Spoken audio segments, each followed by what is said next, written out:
Thank you, Dr. Tim. You're very welcome and deserving. Have a wonderful show. Thank you. So welcome, everybody, to the second hour of Mindshifters Radio, and today is Tuesday, April the 25th, 2023.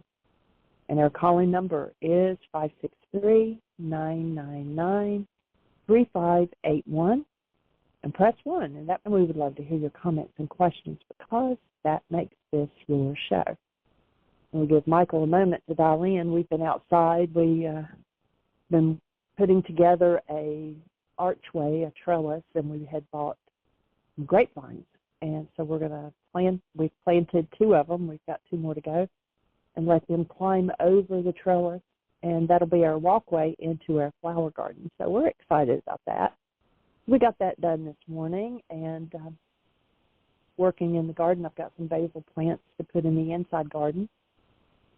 And it's coming together, and it's feeling good. So, welcome, Michael. Something outside of me made me feel good. And are you with us? I am. Hi. What was it outside of you that made you feel good? Oh, putting the archway and planting the grapevines and the bushes and getting ready to put the basil plants in the inside garden and just getting the flowers and things started. Yeah, it's cool to see it all coming together. Yeah. And watching what the results will be. And we found this awesome, huge, home-grown, wild seed tomato, and so we saved some tomatoes, and hopefully we're going to have some of those this summer. So, rock and roll.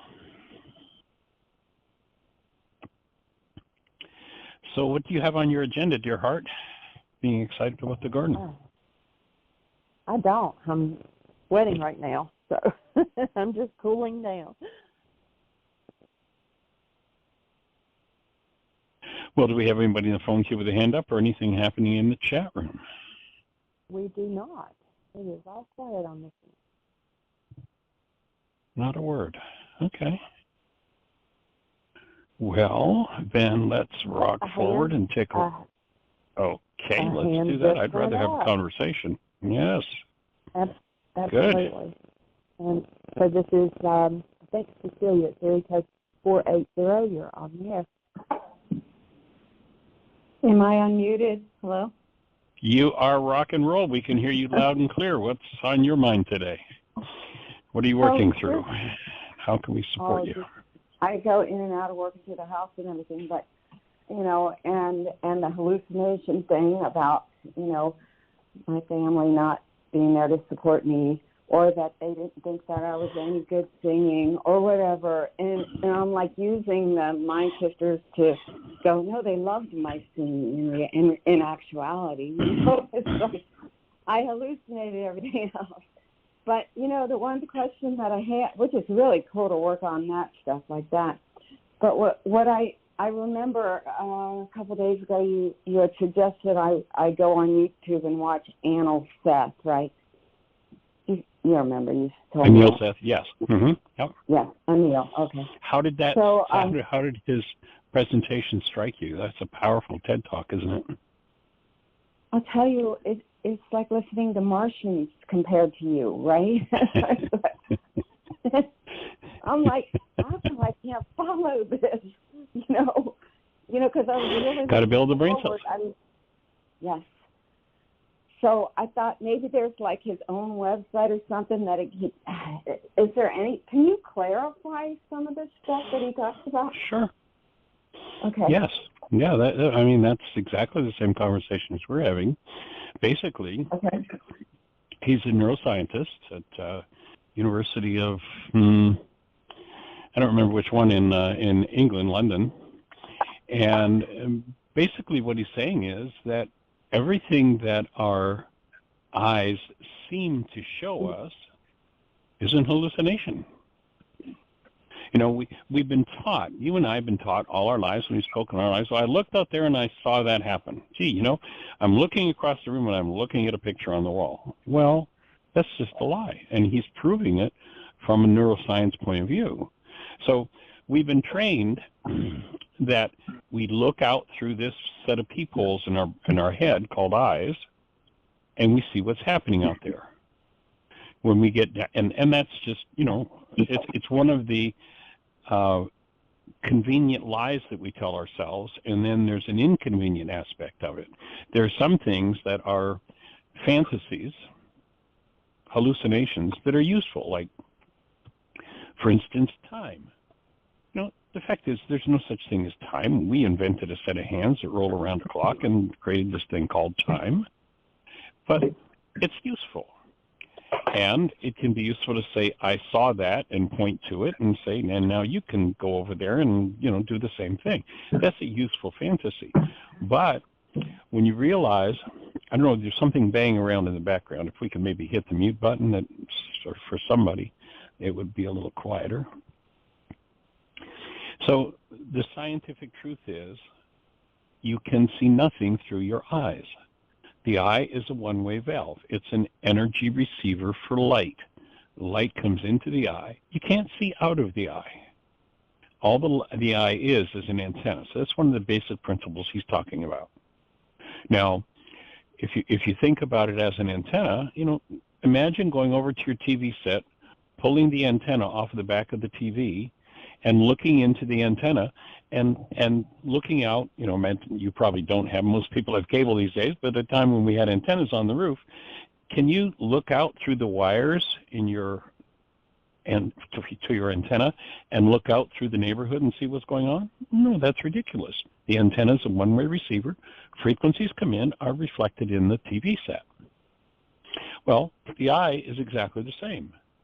So rather than seeing what's going on out there, according to the way that our mind has been structured, in response to the information carried by light energy, brain cells fire. If brain cells fire that hold thought disorders that are painful for us, then out of those brain cells firing, we'll build a world. It's a whole, separate, individual world that each and every one of us lives in. It's the world of reality. It's a construct of the mind.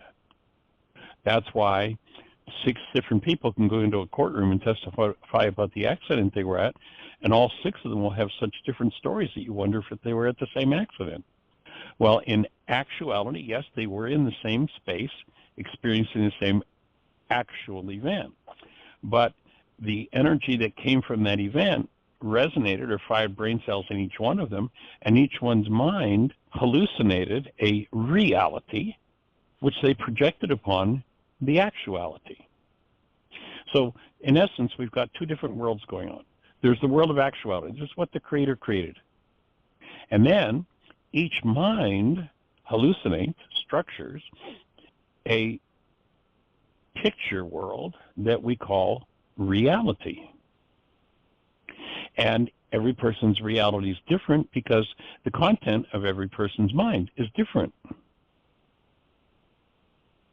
And once you recognize that, then you start to realize that each construct of the mind, each perceptual construct, has a quality.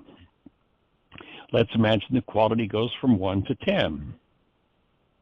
If your reality is a level 10 quality, then it matches pretty well with actuality, and you're going to rock along and things are going to tend to go pretty well. But if the actuality is a 2 on a scale of 1 to 10, people are going to look at you and say, are you crazy? What are you talking about? That's not what just happened.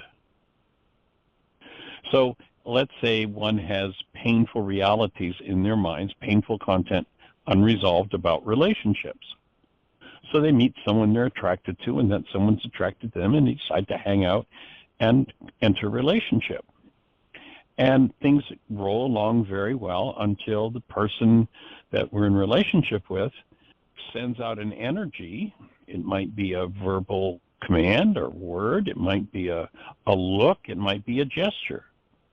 And if that gesture resonates something that is unresolved, painful content inside of my mind, then my mind will structure a picture a picture I think is of them out of my pain. And if I live in the one world religion of blame, then I will say, let's say they resonated something that has to do with anger in me, which would mean I'm probably at about a level 1 or 2 reality. I'm going to say, and you made me so angry. So trying to pretend that something out there is the cause of what's moving in me. Now that something out there is certainly the thing that resonates what's moving in me, but it's got to be in me before it can move. So when I say, let's say if you do something that brings up anger in me and I say you made me mad, I just told you and myself a huge lie. Mad is something inside of me. Yes, you may have done something that resonated it. So properly I could say, and honestly, accurately I could say, gee, you know, what you just said resonated a lot of rage in me. And I realize I have some rage to heal. So thanks for showing me that. Would you support me in healing it? That would be the person who lives in awareness of how their mind actually works. The person who has no idea how their mind actually works, and that's what Anil Seth is working to explain, is how the mind actually works. The person who understands that is going to be able to be responsible for the content of their minds, recognize they're at a level 2 quality of perception and say, you know, this quality of perception is pretty crappy. It's not going to do much for my relationships. So I think what I'll do is go inside myself, deal with that painful content in me, the thought disorders that have been resonated, forgive them, remove them, so that I can move my reality in this relationship from a 1 or a 2 to a 7 or an 8 or a 9 or a 10. If I'm living at a 10 and the person that I'm in relationship with is at 10, life is going to be rocking. It's going to go pretty well. But if one person's at a 10 and one person's at a 2, life's going to be pretty tough for those folks.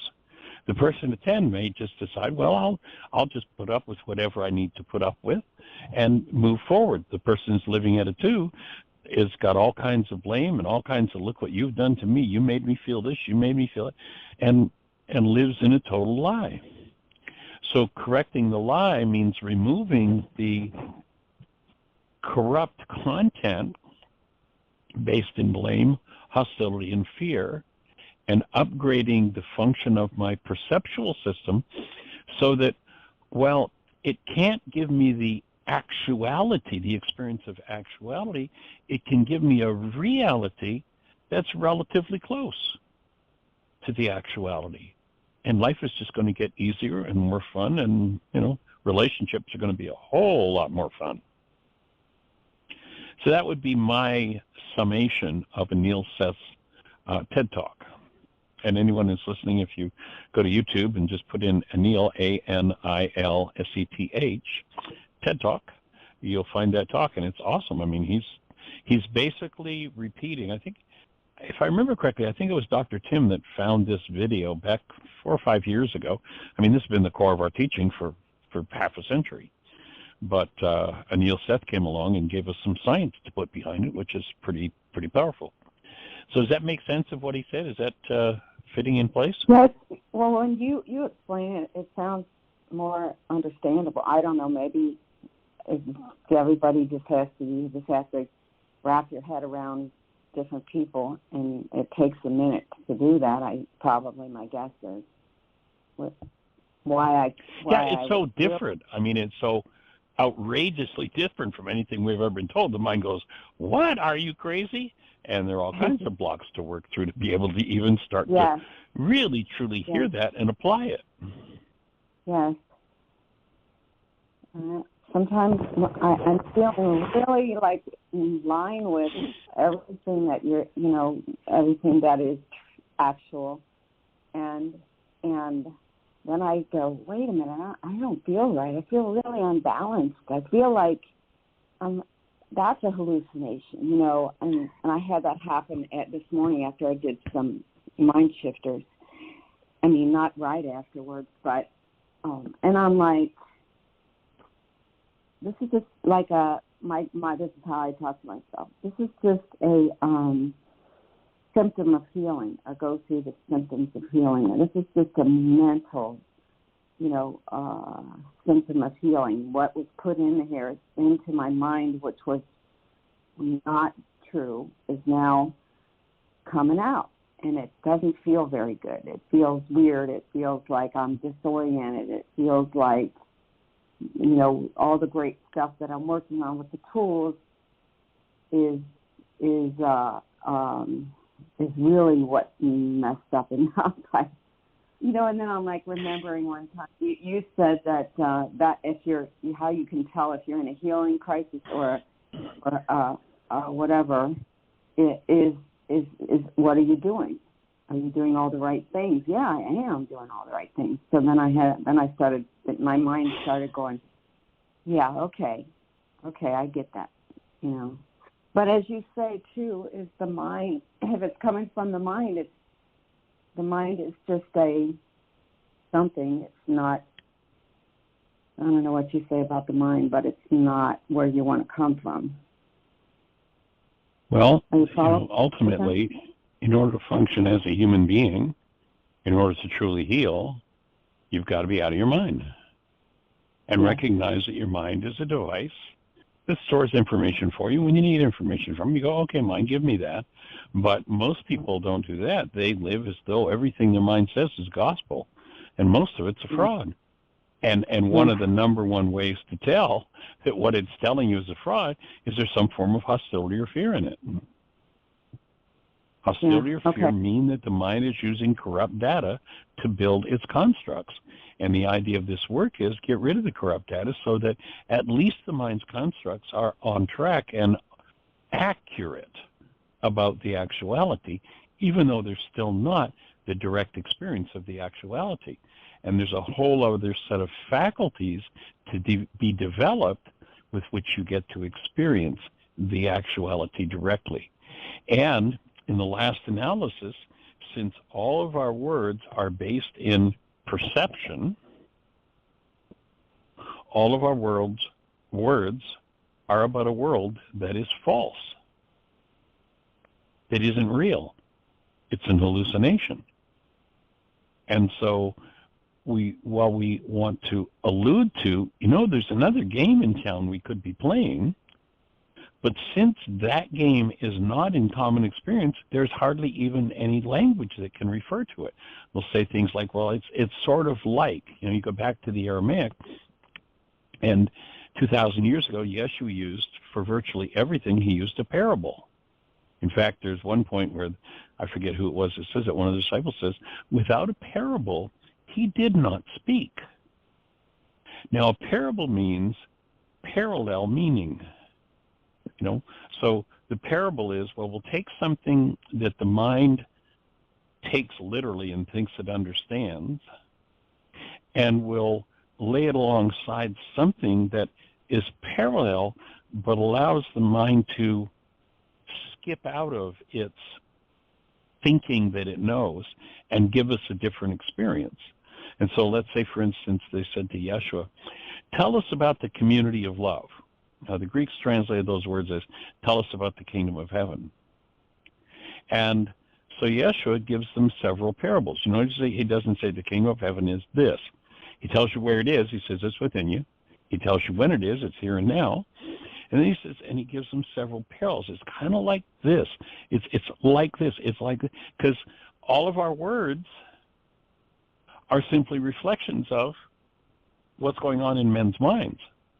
All of our language, that whole idea of the Tower of Babel, every language, Jeanie and I, we did back about, I'm not even sure now, 8 or 9 years ago, we went to about 6 different countries.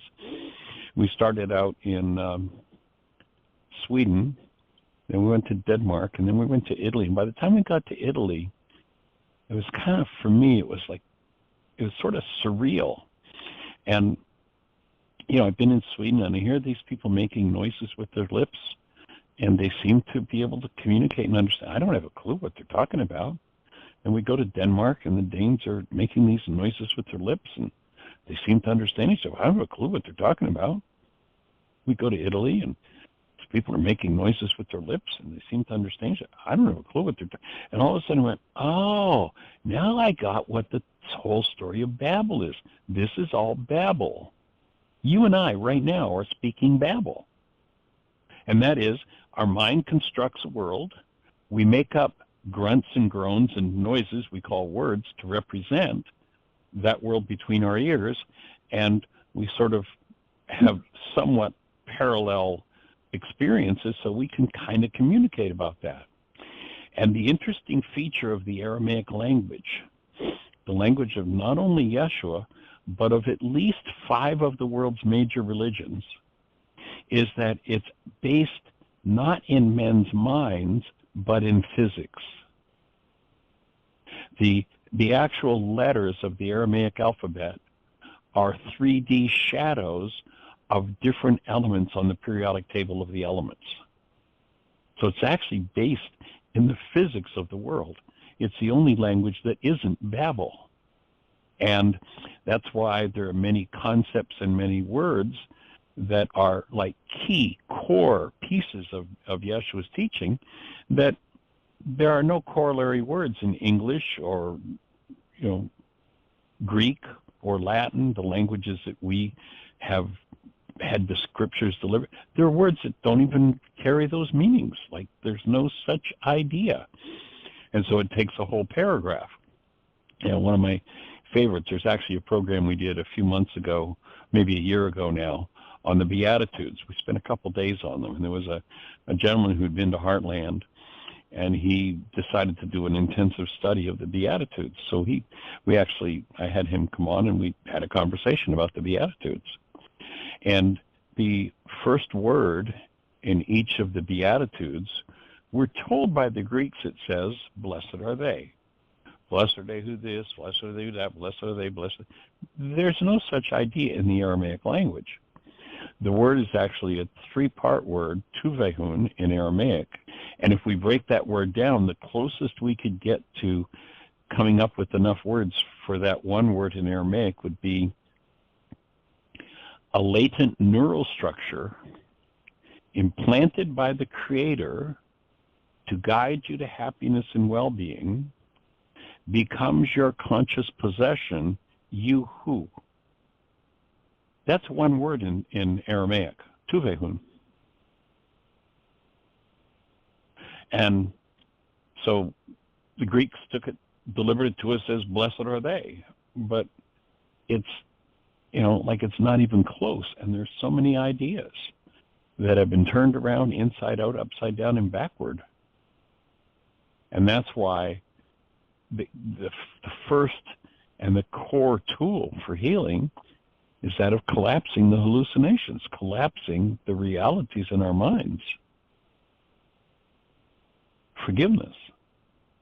And once those realities are collapsed, they collapse in on themselves, and it gives us access to the root of the unresolved energy, and that's when we can start to resolve those energetic patterns. And it took me working with the Aramaic language full-time about 35 years to start to understand what I just explained to you in the last 10 minutes. and why forgiveness works. Like, I have this perfectly wonderful goal. I just want this person to care for me. Like, what's wrong with that? And you're going to tell me I'm supposed to cancel that goal? That sounds really, really stupid. And, yes, if we're programmed with Greek understanding and Greek brain cells, Yeshua, if he sat in most so-called centers of Christianity today, he'd say that's all Greek to me. When I have a goal and realize how my mind works, that goal drives my mind to use certain data to produce my hallucinations. If my hallucinations are based in pain, I need to process through my pain. But how do I do that? When I load a goal, I only see the very tip of the iceberg. That 9-bit pattern that shows me what I think is a picture of someone else with my problem attached, and I think it's all their problem. When I cancel the goal, that construct of my mind based in whatever hostility or fear is in me collapses in on itself. I mean, it took me years to start to comprehend Oh, that's why. I mean, I taught canceling goal very early when I started to work with the Aramaic. I was introduced to this idea that the word forgive is shabag or shabak, which means to cancel. And I would teach that on occasion, or I actually should say in the early days, I would mention that in my workshops.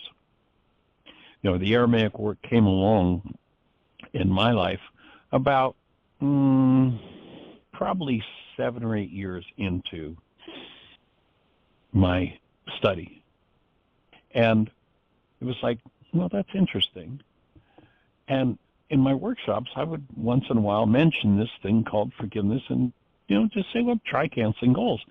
And the thing that really took me back to the Aramaic and got me hooked into it was I had several people who took my word for that on canceling goals and came back and said, Michael, that's really powerful, life-changing stuff when you do that. And I was like, oh, really?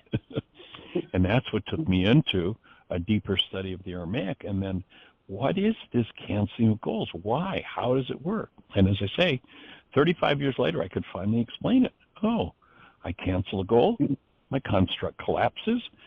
When it collapses, it drops into its own footprint, and now I have the opportunity to process the underlying pain that produces that hallucination that's raging and screaming and blaming somebody else.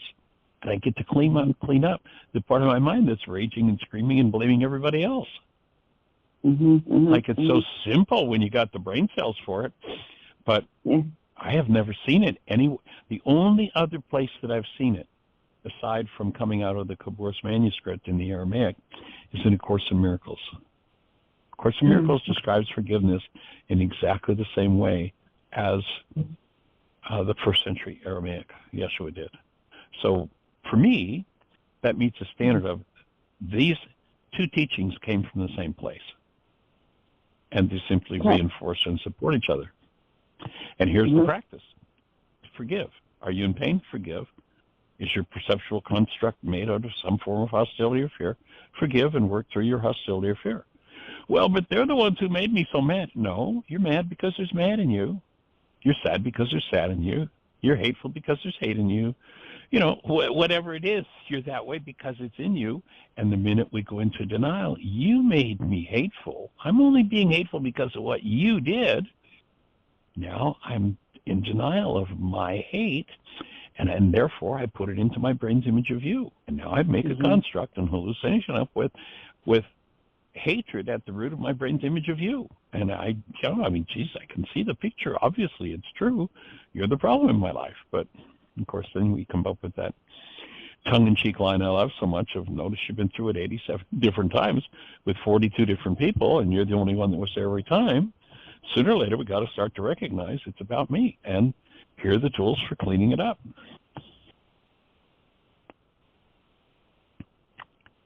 So that's what we're here to do, is to share those tools. Well, thank you for explaining it again. And that it's not like I'm going to get it. I'm going to get it when I get it, when I keep working on getting it. I think it was you that said when people cannot know these teachings unless they have the eyes to hear and the eyes to see and the ears to hear. Ears to hear, yeah. Yeah. Well, that's Yeshua who said that. That comes right straight out of the Aramaic. And, yes. And I think we can safely assume most every... Go ahead. No, the eyes would be that it's what your image is, and your eyes is what you see, not what's out there. You've got the brain cells. Okay. I think we can safely assume that most everybody in his audience had what we call physical eyes and ears. Some people were deaf and some were blind, but most of them had eyes and ears.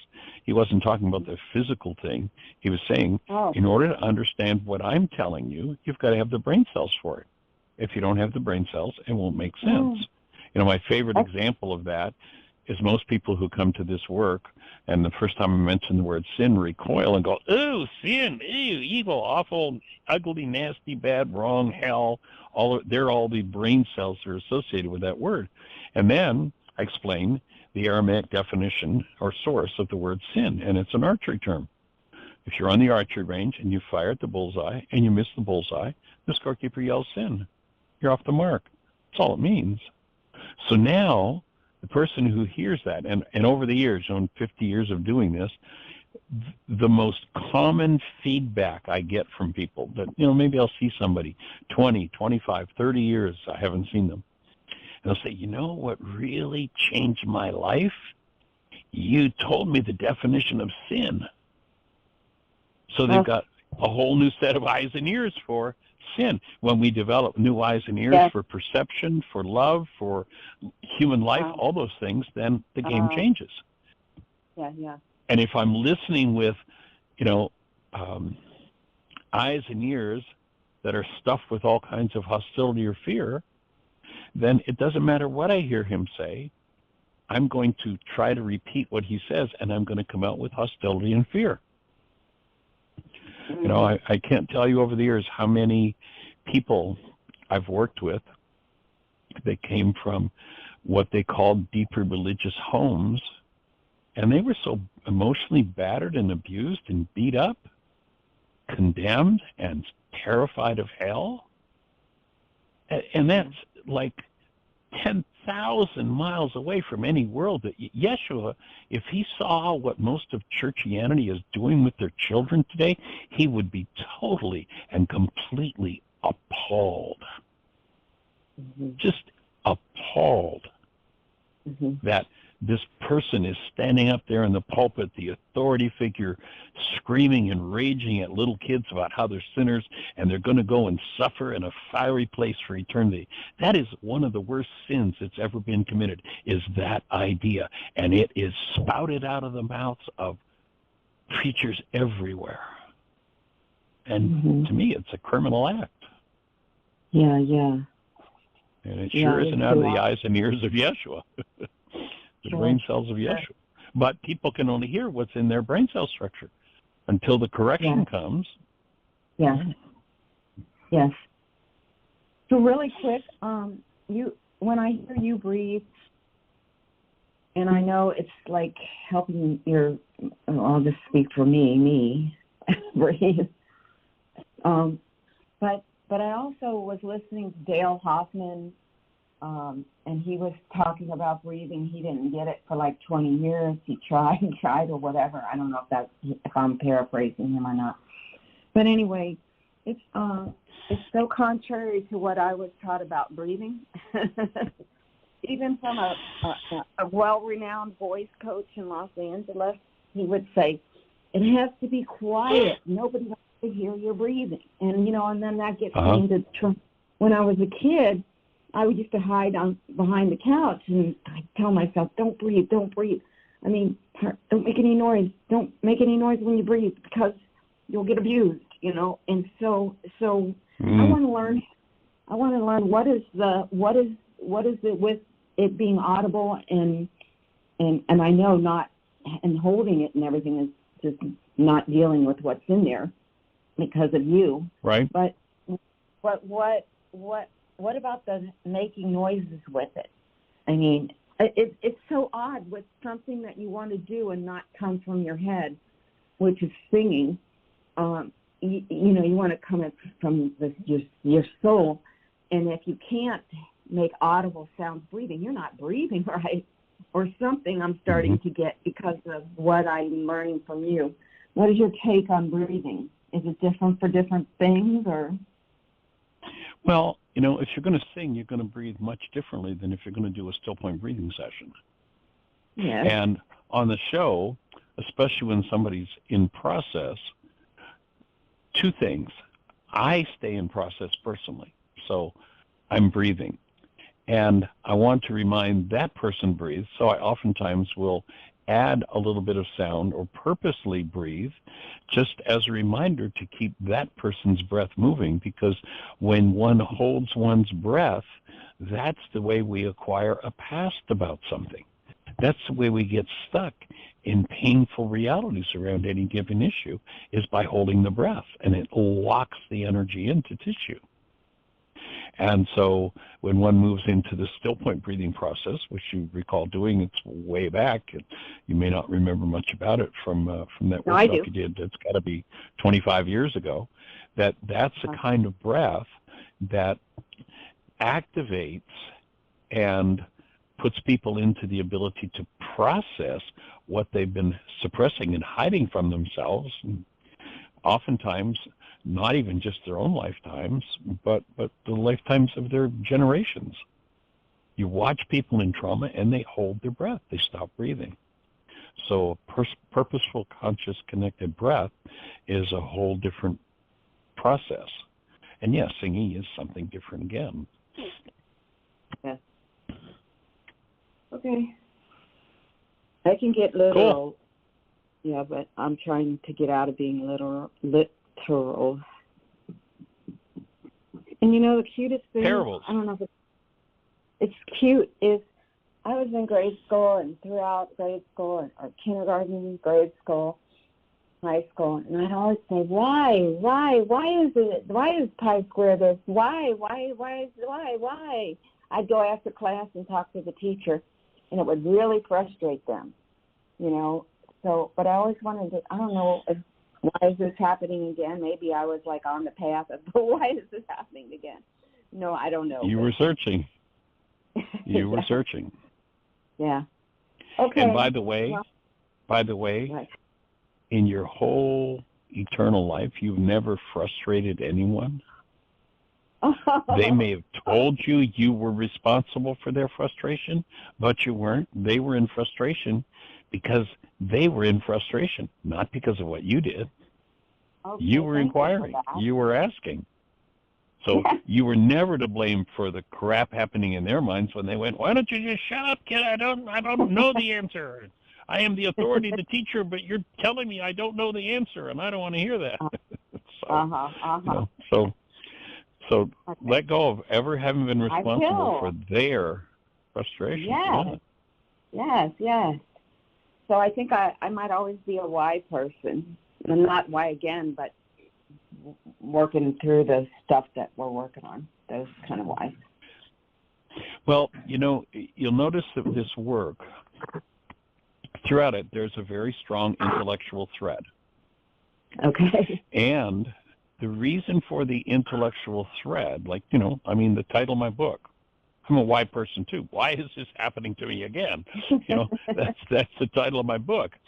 But what I realize is that the intellectual journey is there because once the mind asks its first question, it's not going to shut up until it gets its last answer.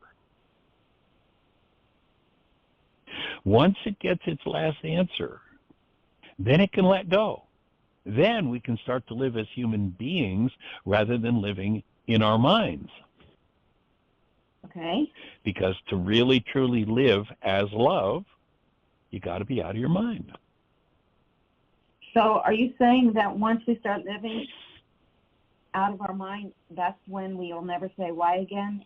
And we got to work? Well, I wouldn't say we'll never say why again, but why won't be the thing that runs us. Okay. Having to know something. We'll live as beings instead of living as question marks. I would love to get to that point. And I will. You will.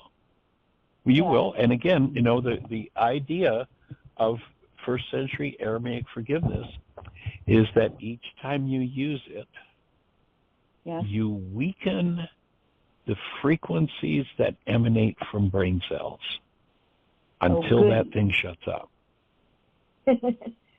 Finally. You know? There you go. Yeah, I have something to look forward to. All right. Yes. Michael, thank you so much. Okay. All righty. Have a blessed one. Okay. Take care. Thanks. Bye-bye. Bye.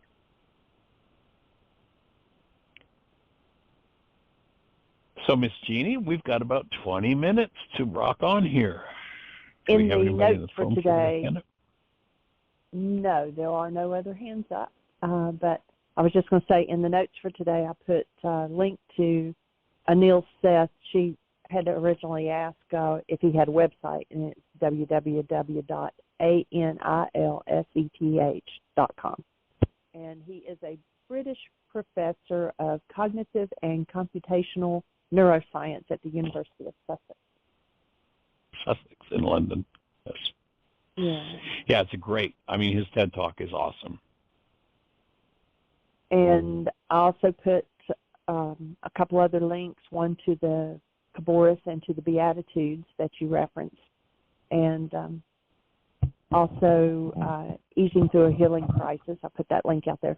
And I found a quote from Anil, too, and it says, "This hallucination is not a false perception of something that does not exist, but a perception modeled by our body and controlled by the brain, which applies a kind of prior template to give meaning to what we feel." Right. And we could go right to, I forget which lesson it is, lesson 5 or 6 in A Course in Miracles. It says, "I have given this all the meaning it has for me." That's exactly what Anil Seth is saying. And if our meanings contain hostility or fear, we're in trouble because they're not true. Ever. Like, that's the indicator. You don't have to know anything about what happened or who said what or he said, she said, they said, why is the fight going. You don't have to know anything. If there's hostility or fear in it, the mind's lying. Collapse its lies. And when you collapse the lies, you access the parts that hold the meanings based in pain. You access them directly as conscious, active, present love. And when you do, that presence of love begins the dissolution of everything that's false. And ultimately, the self that we thought we were is false.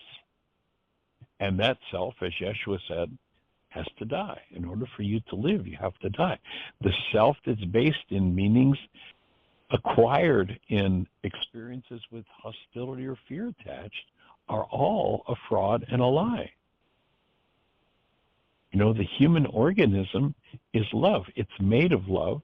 It's designed to live as love. And everything else is a lie. So if you just, sit down in front of the news for a day or two, you get to see how much we've been lying to ourselves. And individually and collectively, it's time for us to clean up our lies, to apply forgiveness to those parts of our minds and restore ourselves to the truth of who we are. A whole different world ensues when we do that. So thank you for putting that stuff in the notes for today, so it's accessible to everybody. And actually, A Course in Miracles, it's lesson number 2. I have given everything 2. I see all the meaning that it has for me. And it actually has an exercise to do, just to sit in a room and to look around and whatever your eyes land on, and not to concentrate on anything in particular or whatever, and just look at things and merely glance and be quick, don't linger on it, and right, to see what meaning it has for you. That's pretty cool. And when we get rid of the meanings based in noise and interference, hostility and fear, then there's a space for the true meaning of any experience to come forward. And that meaning will be delivered by the mind of love rather than out of carbon-based memory and the past. Night and day, life and death. So there's the mind of the body, the carbon-based memory system, storage system for generational patterns, and that can, that'll have a meaning for everything you experience. It even has meaning for things you've never experienced, like, oh, I've never experienced this. This is dangerous. This is fearful. Or, oh, I've never experienced this. This is exciting. This is adventure. Or I've never experienced this. Oh, I should turn and run away. They're all just meanings that are given by the mind. And then there's this other mind in us that for everything you have a pained meaning for, it has a meaning based in love. And if we've lived out of a hostility and fear-based mind, hostility and fear-based world, just take a look at how much of that's going on in the world. wow, what if that were all to be disappeared? And the only thing left were 7.5 billion people whose language, whose thinking, whose perception, whose interaction toward everyone and everything was based in love. How cool would that be? Well, that's what we're designed for.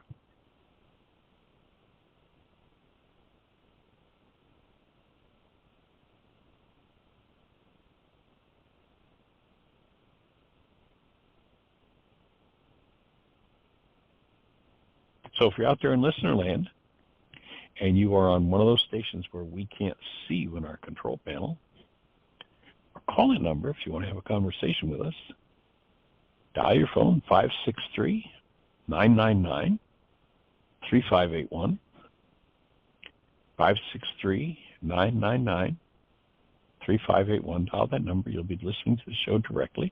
And then if you push 1, that will put you in phone queue. Hand will go up beside your name on the control panel. Jeanie will know you want to talk to us, and she'll introduce you by your area code.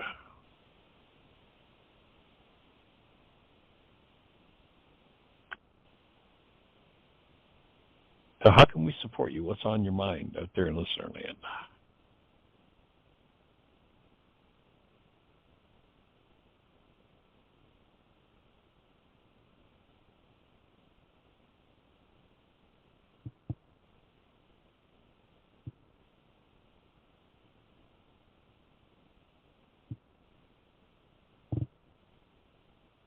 We have 13 minutes. Somebody start another conversation. Actually, you were getting ready to start something before Cecilia raised her hand. I was. And we don't really have the space minutes? for that now. No. Okay. Nah. But I'll do a little piece of it. You know, I had in the last couple of days I went to visit a couple of friends, one in South Carolina and one in North Carolina, and the friend that I visited in South Carolina, we had a lot of conversation. He's been at Heartland. He did a couple of years on the support team.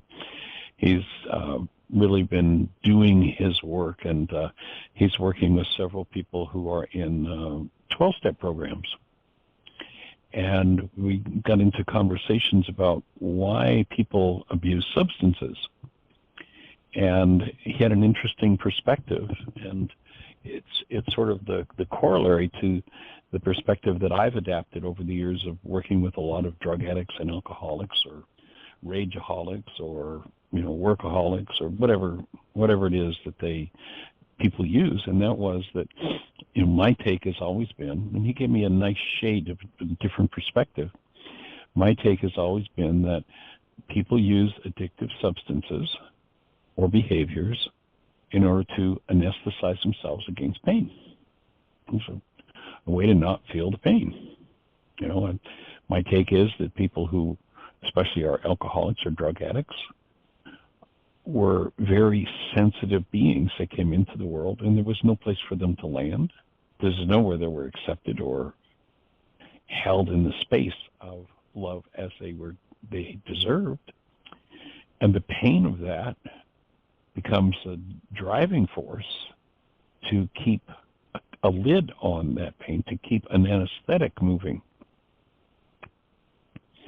And he had a totally opposite perspective, which I think really fits perfectly, and that was that what he's noticed is that people who are addicted to substances like that have forgotten who they are, don't remember themselves, experience themselves as love. And I think both perspectives are true, but it was just kind of like a whole different shade of conversation that opened up from that. And, when we did, back a couple of years ago, we did Recovery Wednesdays. And in the recovery community, recovery is generally seen as recovering from this thing called addiction, or the disease of addiction.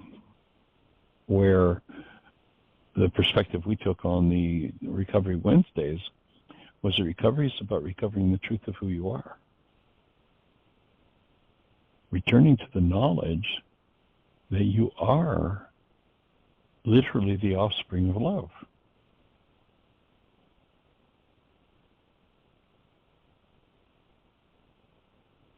And as one recovers the truth of who they are, it is the active presence of love that dissolves the pain.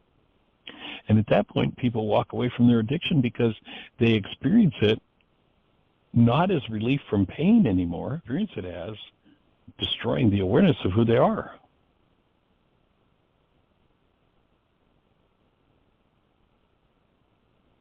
So we're here to be a stand, and you'll notice the first line in the current worksheet is you name yourself, you write your name down and declare who you are. So if I'm doing a worksheet, I start out, I, Michael, who am love. That's the starting point for forgiveness. To recognize who you are, whatever it is that you're experiencing in the way of an emotion is a reflection of the quality of mind energy that you're engaging in. If we go to the opening words in the book of John, in Aramaic, they don't say in the beginning was the Word and the Word became flesh. They say in the beginning was the mind energy and the mind energy became flesh.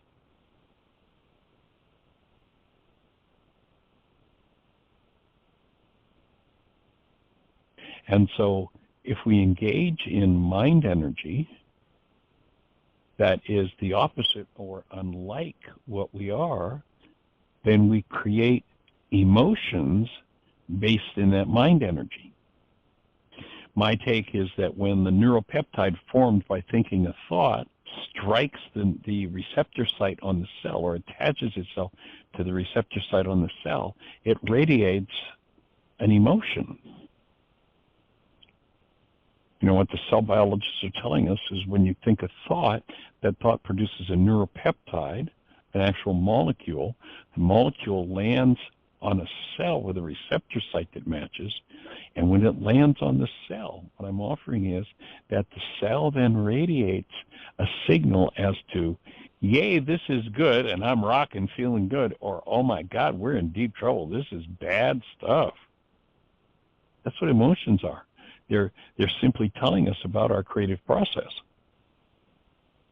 And so the objective of this work is to recover the truth of who we are and to live out of that, and then recognize that anything that's ever been laid on a person, ourselves, or anybody in our whole bloodline, anything that's ever been laid on them that's based in hostility or fear is all a lie.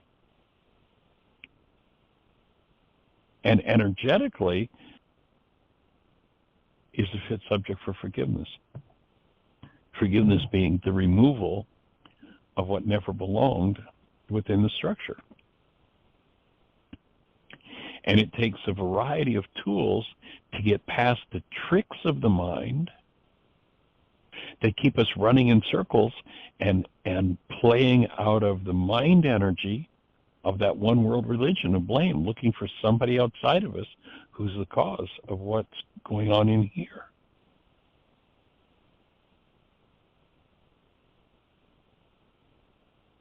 And to be willing to let go of all projection speak. What's projection speak? You made me mad. You made me sad. I'm only afraid because of what you did. Look how much you terrify me. So now we've got someone who's telling their minds, who's being told a lie by their minds, and in turn is telling their minds to build a reality based in the lie. The mind structures the world you see according to the language that you use. When you lie and say, Bill made me mad, what we're saying to the mind is, mind, structure me a construct, a perception that shows me Bill and how he causes my anger. And so now, the anger that I'm in denial of, remember our definition of denial, when I think or speak as though something outside of me is the cause of what's moving inside of me. So when I speak words of denial, you made me mad, I'm instructing my mind to take that very energy that belongs to me, but build a picture of you out of it. So that you show up in my mind with my problem attached, and I get to really believe it is your problem.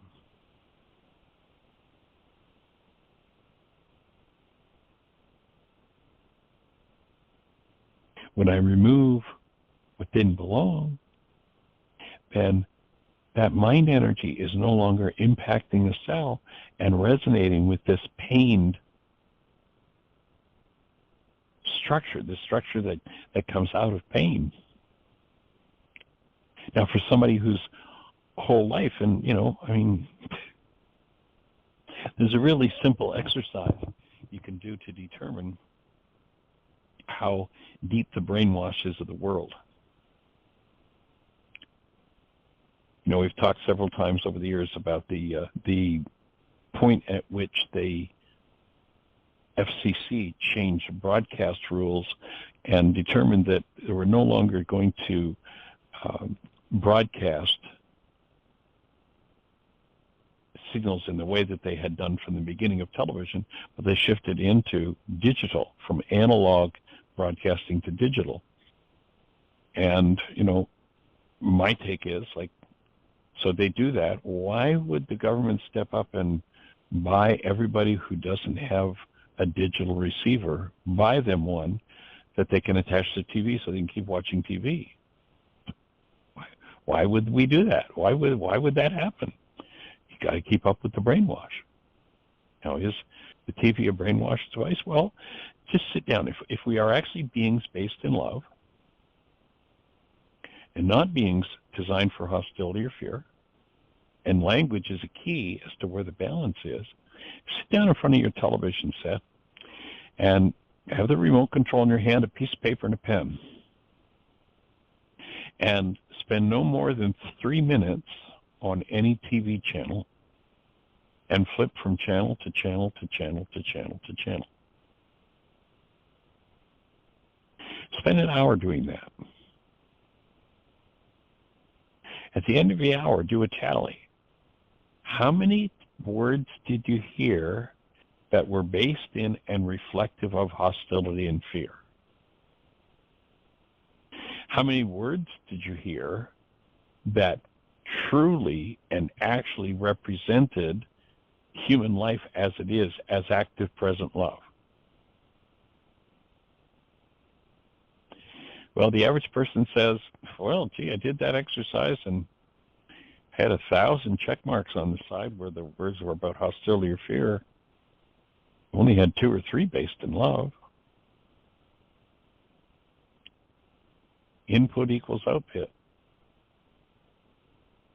If your mind, if your language, if your physiology is captured and trapped in some form of hostility or fear, then we invite you to pick up these tools, begin to remove what never belonged within your experience, and return to the truth of who you are. And the truth of who you are is you are created as the active presence of love. And as Dr. Tim says, everything else is untrue. Everything else is a lie. So joining you in being that, in processing everything that is less than that in your life, in your world, in your bloodline, and delighted that you're here to share with us. I invite you to have the best year yet of your eternal life. It's an awesome gift to give